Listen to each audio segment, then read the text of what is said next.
Hi everyone and welcome to the second lesson dedicated to the members of the masterclass Learn English with Monica.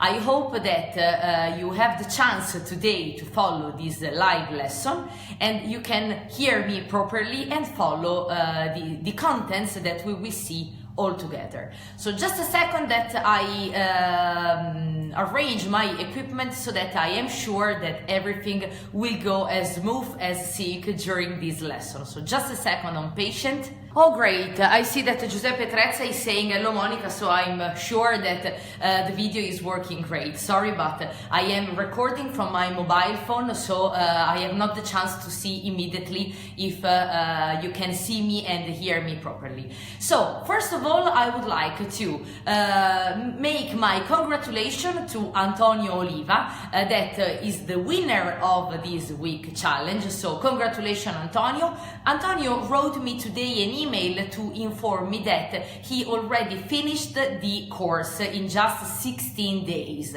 So I think that it is a record, a time record to complete the entire path. So I want to say congratulations, Antonio. Your success is of course something that should be encouraging for the rest of the other class members. So, after having congratulated Antonio for his great success, I would like to welcome the new members of the group that have joined our the English Academy group this week. Today, as the other people know, we will have a live lesson about how to build, how to enlarge your vocabulary in English. So, differently from the previous live lesson, today I want to record a live lesson writing something on my whiteboard that you see under my shoulders. So, I invite everybody to follow this lesson also having a look at the whiteboard, because on the whiteboard I will write everything that will be needed in order to understand as much as possible all my indications. Okay, so I think that the time to start has arrived, so I hope that this week you had the chance to follow this live lesson. In any case, you know that the replay will be available for those who do not have the chance to follow this live lesson at this moment. So, what can we do in order to enlarge, to expand our vocabulary in English? So, in order to do this, there are different techniques that we can make. For example, as I always say in my videos on YouTube, it's important to be curious. So, to be curious will help us to be very attentive, and every time that we hear, that we catch an English word on TV, in the newspaper, in a website, we have the chance to go immediately on the tools that we have at our disposal, like word reference and reverso, in order to understand the word that we caught, that we listened to translate it in our language, and to keep this word for ourselves forever. So, of course, the first suggestion that I want to give to everyone in order to enlarge your English vocabulary is to be curious and try to get as much as word as possible, thanks to the everyday life that we live every day. But today, I would like to focus my attention on expressions that are very bizarre, we can say. Why bizarre? Because today I want to have a look with you at some expressions that in Italian take or mainly have or use the verb to have, while in English they use the verb to be. For example, today we will have a look at all the expressions like avere paura, avere torto, avere ragione, piuttosto che avere freddo, avere caldo. All these kind of expressions that in English are expressed with the verb to have, but in Italian are expressed with the verb to have, but in English are expressed with the verb to be. So now please have a look at my whiteboard, because I will write and I will explain to you some expressions that will be very, very curious for you to keep in mind. So let's start.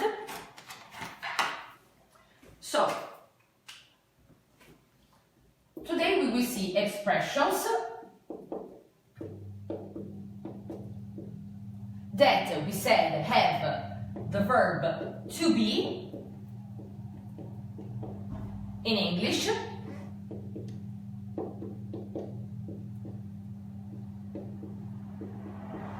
so expressions to be in English versus what we can say the same expressions that in Italian use the verb to have.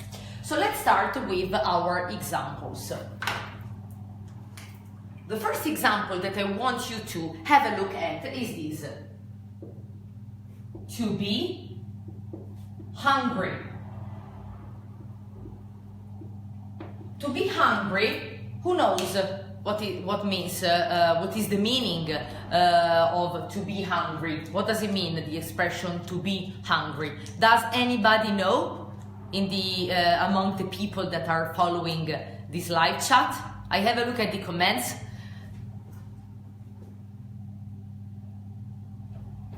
No one is typing, so I give the reply to you. To be hungry means avere fame.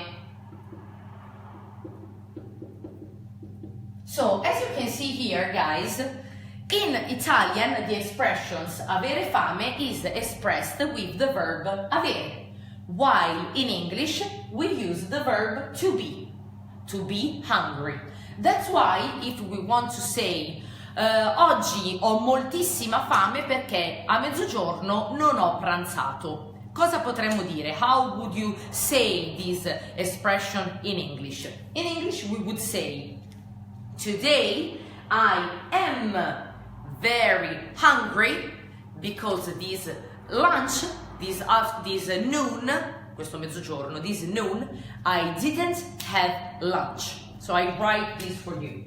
So we can say, today I'm very hungry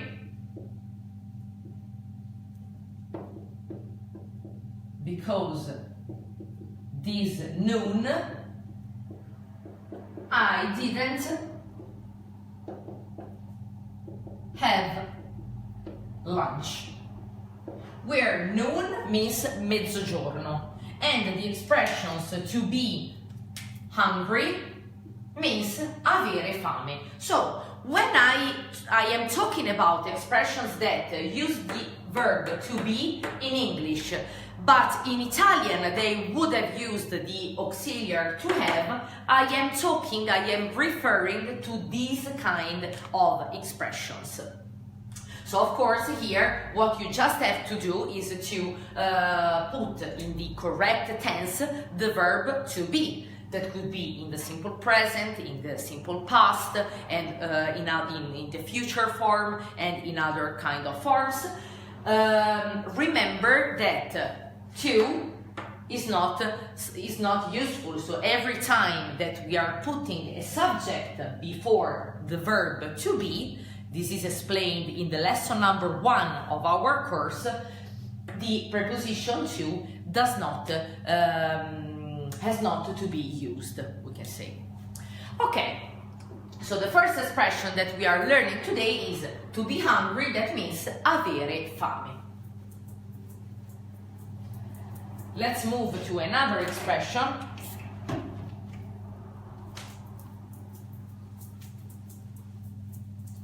The expression that I want to see with you now is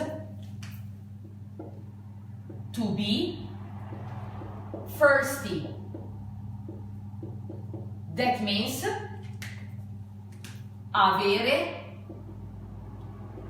sete. So again, in English we have the use of the verb to be, while in Italian we would say avere sete. So if, for example, we have to say that John aveva sete, let's do it in the past. John aveva sete, aveva molta sete dopo la maratona. Dopo la maratona che ha corso, dopo aver corso la maratona. Let's try to make a sentence like this. How can we say John aveva molta sete dopo aver corso la maratona?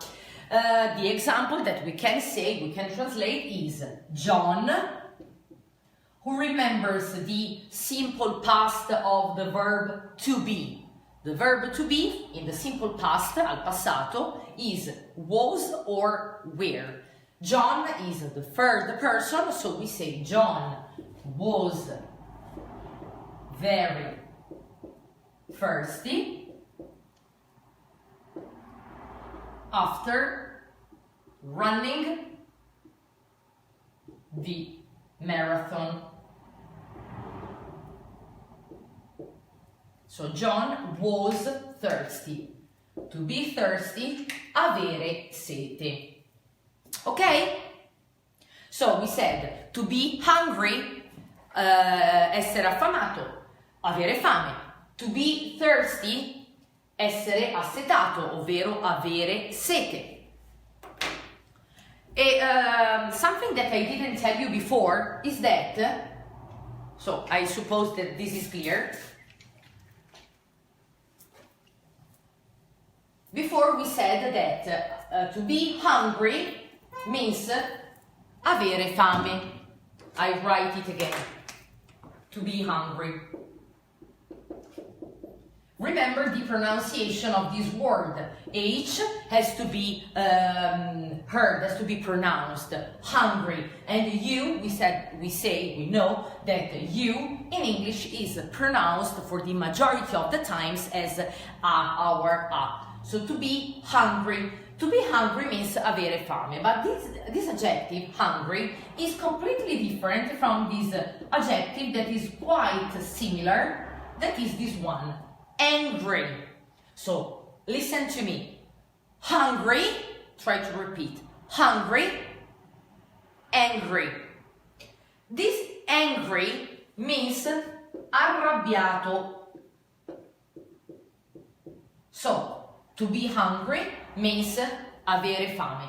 To be angry, essere arrabbiato. So do not confuse these. So in case that you have to use these expressions, try to be sure to pronounce these expressions in a proper way. Otherwise, there is the risk that you say hungry instead of angry, or vice versa, viceversa. Okay, so this was just a little piece of information that I wanted to add in this case. So the difference between hungry and angry. So we said to be hungry, to be thirsty. Then we have other expressions like avere freddo e avere caldo. How do we say these expressions in English? To be cold and to be hot.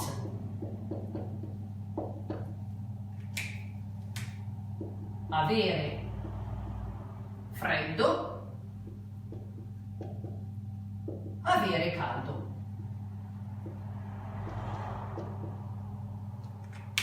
So, you have to keep in mind, guys, that cold could be considered something like a false friend. Why a false friend? Because the majority of people think that cold in English means means caldo, because it is very similar to our Italian word caldo. But you have to keep in mind that in English it means freddo. So to be cold means avere freddo. On the opposite side, avere caldo is to be hot. So try to remember and repeat with me these expressions.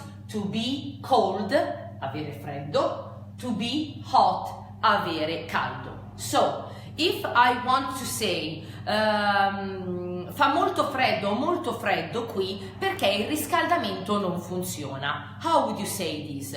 Fa molto freddo qui perché il riscaldamento non funziona.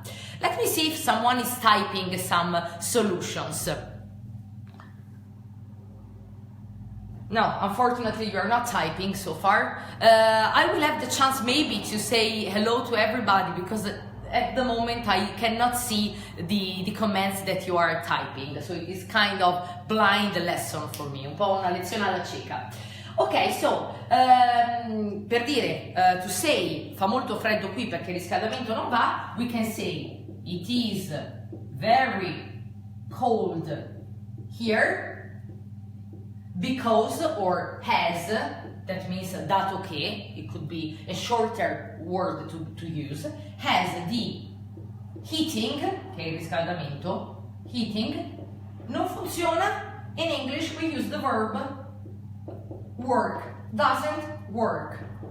So it is very cold here as the heating doesn't work, does not work, or it is not working if it is a condition that is related to a specific time, for example, this specific moment. So remember to be cold and to be hot. Now, I just let you the chance to have a look at these expressions for a couple of seconds. I delete them again in order to write others.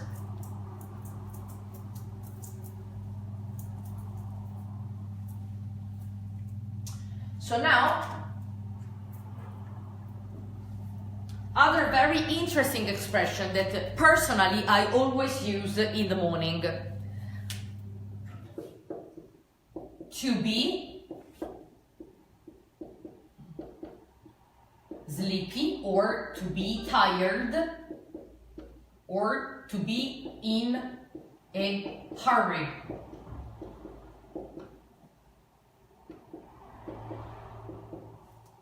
So, let's see. To be sleepy. Who knows? To be sleepy or to be tired, to be in a hurry. So, I want to give you a couple of seconds to think about the reply to this. In the meantime, I just have a look if I manage to see your comments. Maybe I am lucky and I manage to have a look at them. Let's see.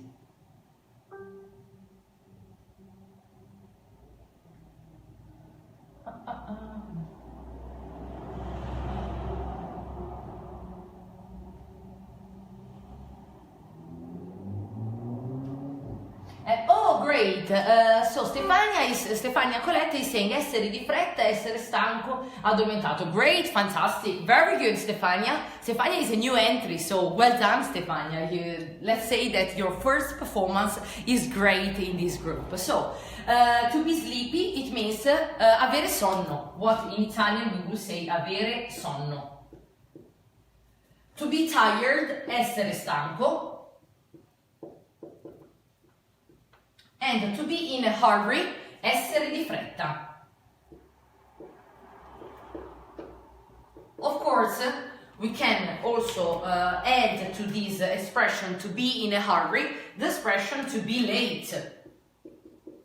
That means essere in ritardo, of course.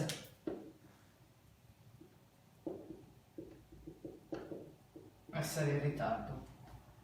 Okay, so just to invent an example where I put all these expressions in a sentence, I can say that every morning I am very sleepy, so because I feel I am tired, For this reason, I am always in a hurry and I am always late at work. So these 4 expressions could be memorized all together, because if you think they could be used in a specific part of the day, that usually, at least for me, is in the morning, during the morning, and so it's easy to keep in mind all these expressions as a block. So, of course, what I always suggest to my students is that when you have to memorize, you have to keep in mind new expressions in order to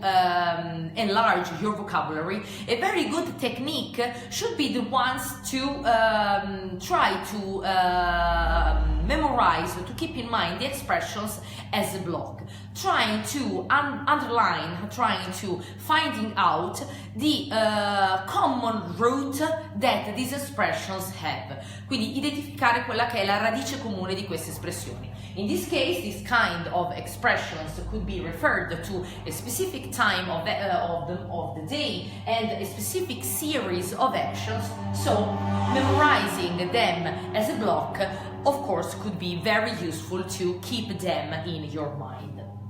Okay, let's go on.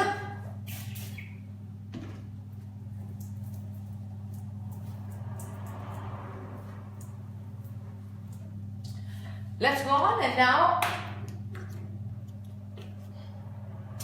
ones of my best expressions. So these ones, to be right and to be wrong. These are very easy to translate. To be right means avere ragione. To be wrong, avere torto.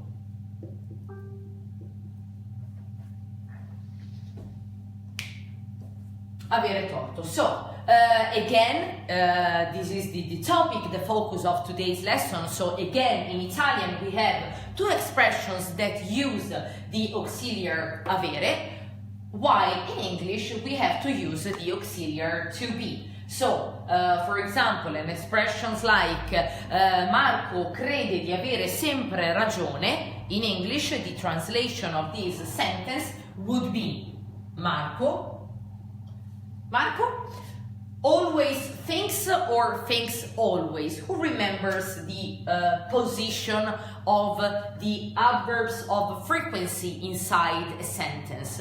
Let's see if there is somebody that remembers where I have to put the adverb always.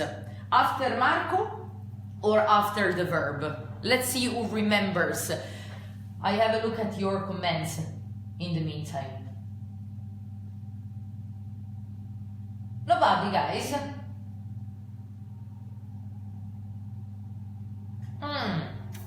You don't remember? So Marco always thinks.